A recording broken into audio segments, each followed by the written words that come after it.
రాష్ట్ర వ్యాప్తంగా భారీ వర్షాలు కురుస్తున్నాయి. ప్రభుత్వం స్పందించి అత్యవసర సేవలు అందించేందుకు బృందాలను ఏర్పాటు చేయాలని ఎమ్మెల్యే హరీష్ రావు కోరారు. పూర్తిగా నిండిన చెరువులు, కాలువలు తెగిపోకుండా ఇరిగేషన్ అధికారులు ప్రత్యేక చర్యలు తీసుకోవాలని సూచించారు. బీఆర్ఎస్ పార్టీ శ్రేణులు అందుబాటులో ఉంటూ ఆపదలో ఉన్న బాధితులకు సహాయక చర్యలు అందించాలన్నారు.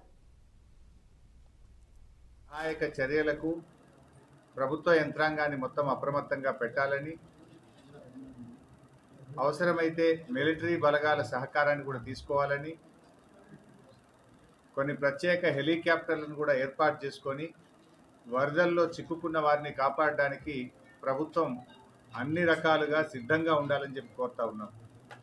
ప్రభుత్వం ఎట్లాంటి హ్యూమన్ లాస్ లేకుండా, క్యాటిల్ లాస్ లేకుండా అన్ని జాగ్రత్తలు కూడా తీసుకోవాలని చెప్పి ప్రభుత్వాన్ని కోరుతా ఉన్నాం.